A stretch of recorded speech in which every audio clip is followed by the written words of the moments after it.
Hey there! In this tutorial I'll show you how to create an interesting graphic effect in Blender.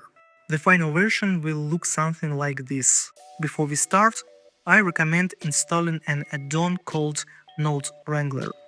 I'll also show you my viewport, navigation and K-map settings. All the necessary files and links for this tutorial can be found in the description. Let's get started. Press Shift-A to go image and select mesh plane. I already have a prepared texture, so I'll choose the front side of the card and load it in. Then I'll rotate it using R, X, and holding Ctrl, get the card to exactly 90 degrees. Next we need to duplicate this card. One of these will act as a reference to make sure the corners match perfectly with the original design. Let's isolate the reference right away. Make it unselectable so we don't accidentally select it. Now select the card we will be working on and set its display as mode to wire. At first I accidentally set it to solid, but we need wire. This way the card is transparent and the reference can't be selected. Switch to front view and enter edit mode. In edit mode, select vertex mode, then select all the vertices. Press Ctrl-Shift-B to bevel the points and set it to 12 segments. Adjust it as needed. And now we've got the perfect rounded corners for our card. Since I'll be using a subdivision surface modifier, I need to connect some vertices together. Select two vertices and press J to join them. Do the same for the other vertices. This will help preserve the geometry we need.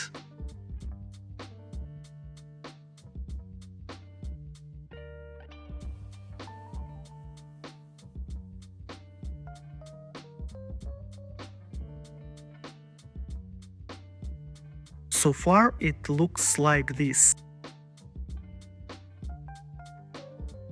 Let's disable the reference and take a look at the card.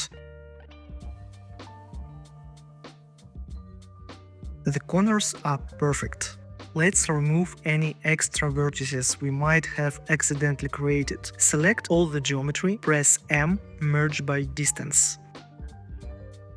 Press I to add the extra edge around the card.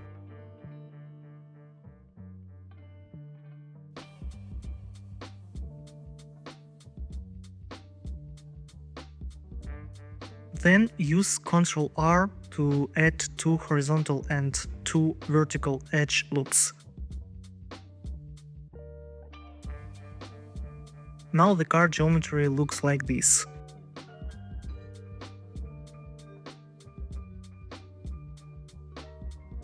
Add a Solidify Modifier to give the card some thickness.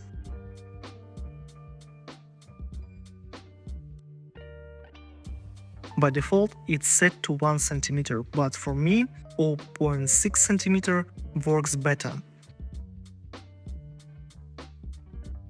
Switch to Object Mode and set the shading to Smooth Shade for a softer look. We don't need the reference anymore, so let's remove it. Let's open a second window to work on the shading. Switch to the shader editor, where you will see that the texture is already added.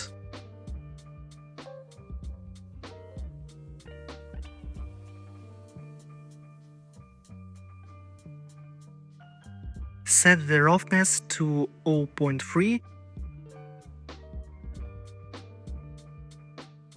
and remove any blur from the HDR.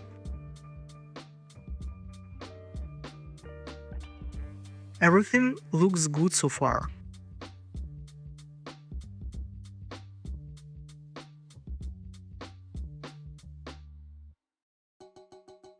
Let's create the first material slot for the front side of the card. Before we move on the other slots, we need to apply the Solidify Modifier. And now we have full access to the geometry. Use Ctrl R to make a cut. Ctrl B to create additional edges.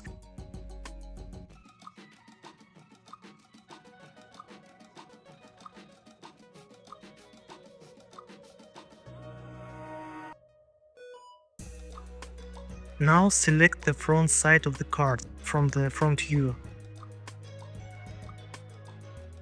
Make sure no other geometry is selected. Then press Assign to apply the texture to the front side only. Next, select the edge of the card. Add a new slot and assign it to Material.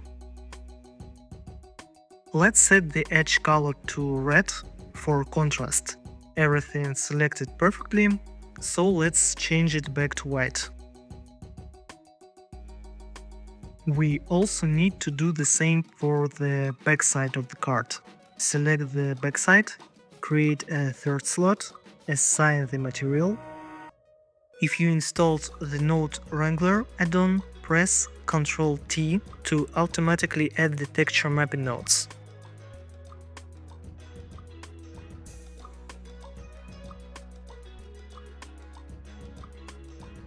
Oops, I forgot to assign the material. Let's fix it. Let's fix this by setting the rotation to 180 degrees. Perfect. The modeling is done. Let's check out how the card looks. Everything is perfect. Now let's create the holographic effect for the card. Add a Voronoi texture. This will be the base for the effect. Press Ctrl T to add mapping nodes and give yourself some space to work with.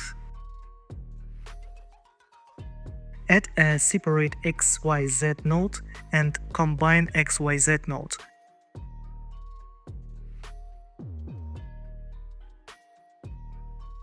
Add a mix color node and set it to divide. Connect the front texture to input A and the Voronoi texture to input B. Let's see how this looks in the shader. Adjust the scale. I'll use 120 for the example.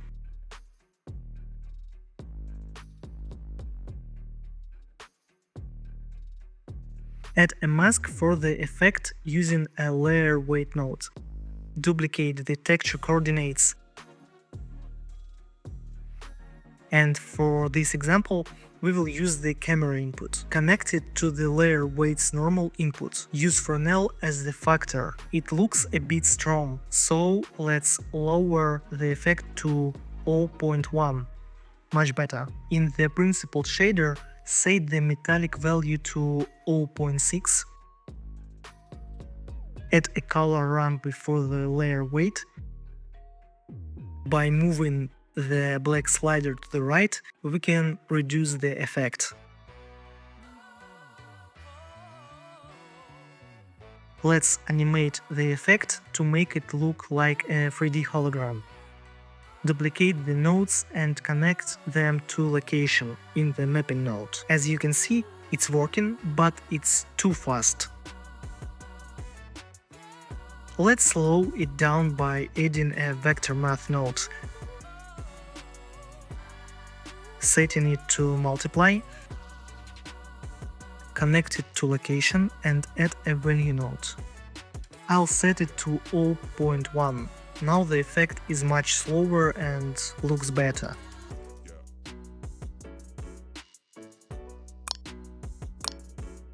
Experiment with the scale to adjust the effect to your liking. I'll keep mine at 120. Let's add more detail, starting with a rainbow effect across the texture. Add a noise texture and isolate it by connecting it to the material output. You'll get a rainbow gradient. Adjust the scale. I'll set mine to 2.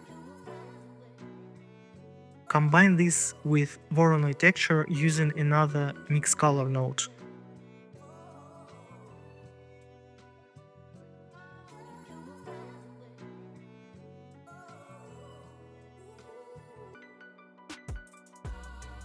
Use the layer weight mask from earlier. Connect everything to the shader.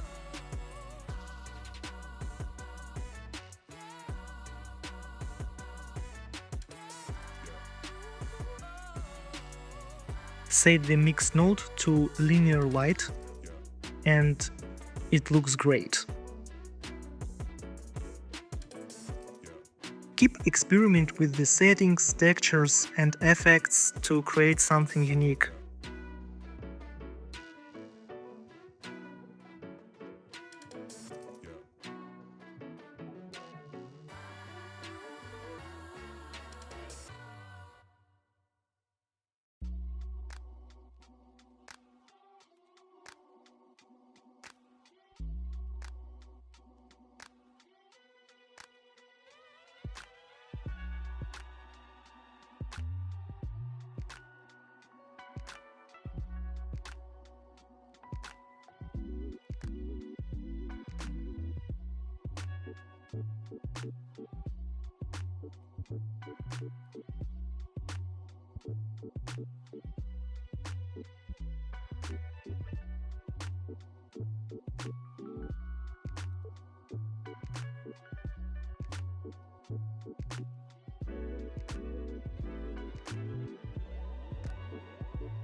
Finally, I added a custom image texture, my channel name, made in Prosto.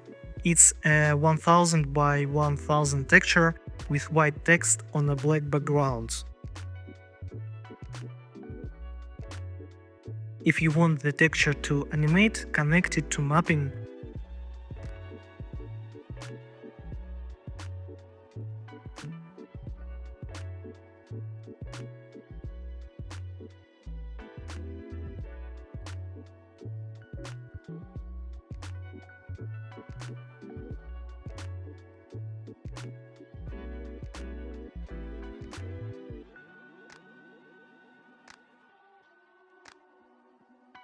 I also toned down the brightness using a color ramp.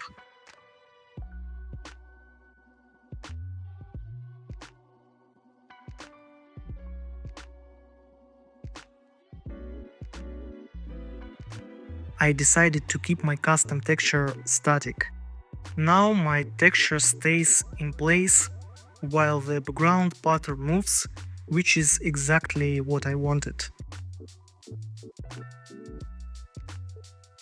Focus on the details, adjust texture scales, mask strengths, and other settings to refine the effect.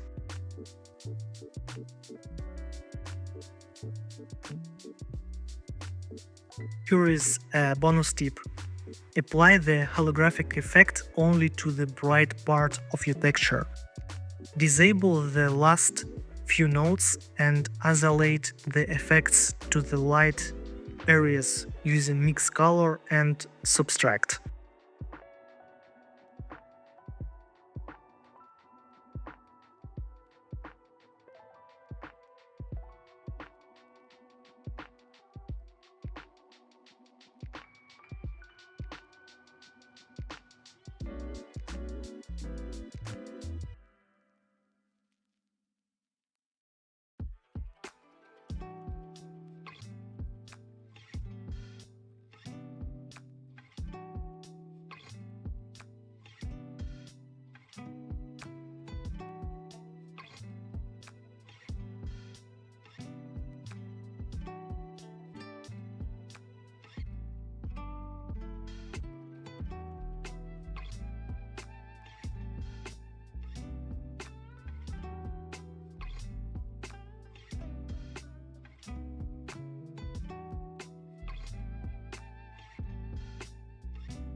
Adjust the color ramp to control the mask.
That's it for the modeling and shading. Don't forget to subscribe for more tutorials. Screenshot the final setup if you want to reference it later. Now let's move on to animation. I won't go into full details, but I'll show you the basics. For animation, I used reflection mode before the layer weight node, as I'm animating the object. On the timeline, press Shift-A and create an empty object in the center. Parent the card to the empty using Ctrl-P. Lock the card's visibility so it's unselectable and work only with the empty. In the empty's rotation Z, at the frame 120, set the value to 360 degrees.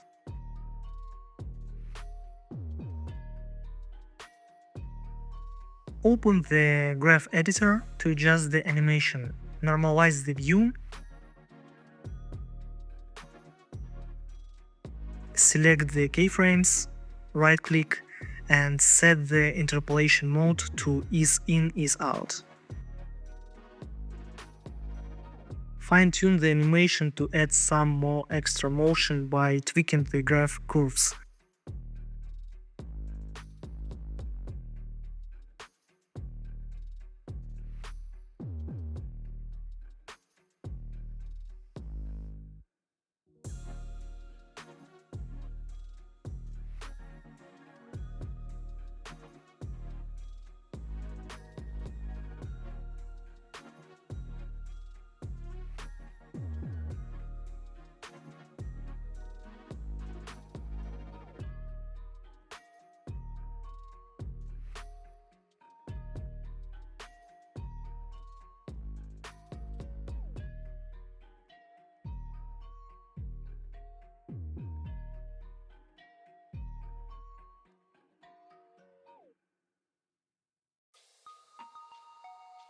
Switch back to the shader editor to fine-tune the materials based on the animation's angles. Adjust the color ramp to refine the effect.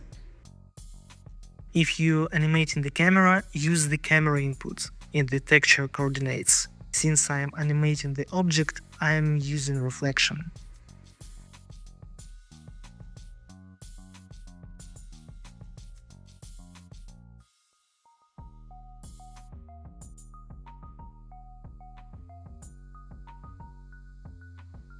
Now my card rotates nicely. I'll add subtle motions on the X and Y axis for more variety. Here is the final animation in the graph editor. Feel free to replicate it or create your own setup.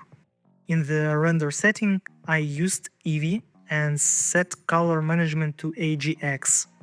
I applied the height contrast LUT, but you can experiment with other settings. And that's it. Thanks for watching. This is the final result. Don't forget to subscribe for more tutorials and see you next time.